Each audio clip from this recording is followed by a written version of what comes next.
Olá, meus irmãos, sejam bem-vindos a mais um Palavra Encarnada, nossa meditação diária a partir do Evangelho. E o Evangelho de hoje, terça-feira, dia 9 de fevereiro, está em Marcos, capítulo 7, versículos de 1 a 13.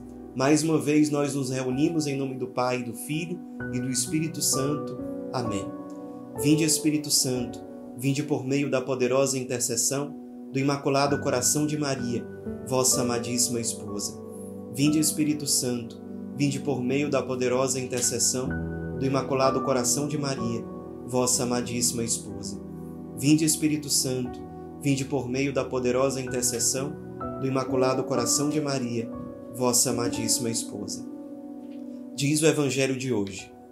Naquele tempo, os fariseus e alguns mestres da lei vieram de Jerusalém e se reuniram em torno de Jesus. Eles viam que alguns dos seus discípulos comiam pão com as mãos impuras, isto é, sem as terem lavado.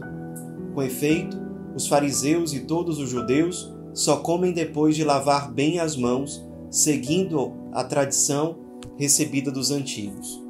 Ao voltar da praça, eles não comem sem tomar banho e seguem muitos outros costumes que receberam por tradição. A maneira certa de lavar copos, jarras e vasilhas de cobre. Os fariseus e os mestres da lei perguntaram então a Jesus: por que os teus discípulos não seguem a tradição dos antigos, mas comem o pão sem lavar as mãos? Jesus respondeu: bem profetizou Isaías a vosso respeito, hipócritas, como está escrito: este povo me honra com os lábios, mas seu coração está longe de mim. De nada adianta o culto que me prestam, pois as doutrinas que ensinam são preceitos humanos. Vós abandonais o mandamento de Deus para seguir a tradição dos homens. E dizia-lhes: vós sabeis muito bem como anular o mandamento de Deus, a fim de guardar as vossas tradições. Com efeito, Moisés ordenou: honra teu pai e tua mãe. E ainda, quem amaldiçoa o pai ou a mãe deve morrer. Mas vós ensinais que é lícito alguém dizer a seu pai e a sua mãe: o sustento que vós poderíeis receber de mim é corbã, isto é, consagrado a Deus. E essa pessoa fica dispensada de ajudar seu pai ou sua mãe. Assim, vós esvaziais a palavra de Deus com a tradição que vós transmitis, e vós fazeis muitas outras coisas como estas. Meus irmãos, nós estamos vendo mais uma situação nos evangelhos em que Jesus se confronta com os fariseus. Há várias maneiras de nós nos aproximarmos de Jesus. Nós percebemos que a maneira pela qual os fariseus se aproximaram dele nessa passagem é uma maneira extremamente inadequada. Eles não se aproximam de Jesus realmente com o coração aberto, com curiosidade, com docilidade. Pelo contrário, eles se aproximam já com, digamos, a sua cabeça formada, fechados para a verdade, querendo simplesmente pegar Jesus em alguma armadilha, querendo provar Jesus. Ou seja, eles se aproximam do Cristo com soberba. O nosso encontro com Cristo, ele só dá fruto se ele for exatamente o oposto disso, se ele for marcado pela humildade.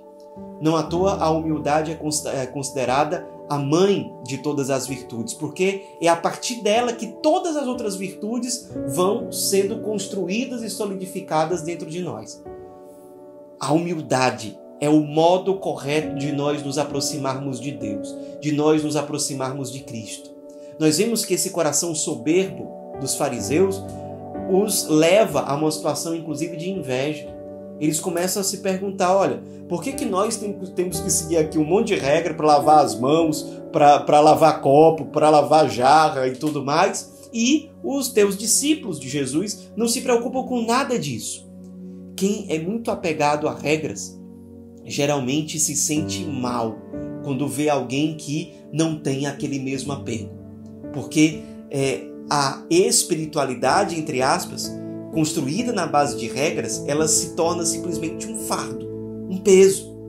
Geralmente, quem busca uma espiritualidade desse tipo é alguém que ainda é muito marcado pela insegurança, Como eu sou inseguro, eu vou procurar segurança nas coisas que me parecem mais palpáveis, mais visíveis. E entre essas coisas estão as regras. Claro, eu preciso de alguém que me diga exatamente o que fazer. Os fariseus estão construindo uma falsa espiritualidade, porque é uma espiritualidade construída simplesmente sobre leis, normas. É óbvio que a espiritualidade verdadeira, ela não leva a gente a um relativismo. Pelo contrário. Porém, a verdadeira espiritualidade é sempre o cultivo de um encontro verdadeiro com Cristo. A verdadeira espiritualidade não é aquela que é exageradamente apegada a leis, normas. Quando isso acontece, nós, inclusive, colocamos as nossas leis em cima daquilo que é a vivência básica do Evangelho. Jesus está dizendo isso para os fariseus: olha, vocês ficam enchendo a vida das pessoas de lei, e aí vocês inventaram uma lei lá do Corban, que a pessoa pode pegar o dinheiro que serviria para socorrer os pais na velhice e dar no templo, e achar que isso aí é uma coisa maravilhosa. Ora, é uma lei que quer se sobrepor ao básico da vivência da palavra de Deus, que é o 4º mandamento, honrar pai e mãe, que está lá ainda no Antigo Testamento, lá no livro do Êxodo. Está lá na tábua dos 10 mandamentos que foi entregue por Deus a Moisés. Como é que uma lei criada pelos fariseus, uma lei criada por tradições, pode se sobrepor à palavra de Deus? Quando nós vamos nos apegando a normas, muitas vezes é isso que acontece. A gente acaba absolutizando as normas e, sem perceber, a gente deixa passar aquilo que é o essencial. Não vamos cair nesse erro dos fariseus. Não vamos. Não vamos cair nessa insegurança que nos impele a querer encontrar seguranças simplesmente em regras. Um outro ponto para a nossa reflexão. Os fariseus, como nós falamos aqui, como diz o Evangelho de hoje, eles se apegaram a uma série de leis e acabaram deixando de lado o 4º mandamento.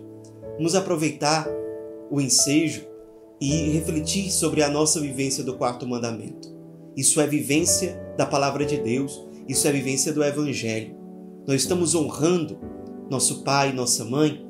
Segundo os padres da igreja, existem 3 formas muito concretas para que nós honremos pai e mãe e vivamos realmente o 4º mandamento. A primeira dessas formas é rezar sempre pelos nossos pais, pelo bem deles, pela salvação deles. Segundo, socorrer nossos pais em suas necessidades, especialmente na velhice. Não deixá-los de lado. Por mais que eles tenham nos prejudicado, por mais que eles tenham nos decepcionado em alguma coisa, mas se for o seu caso, peça a Deus a graça de uma cura profunda, procure uma direção espiritual, partilhar com alguém que pode te ajudar para superar isso.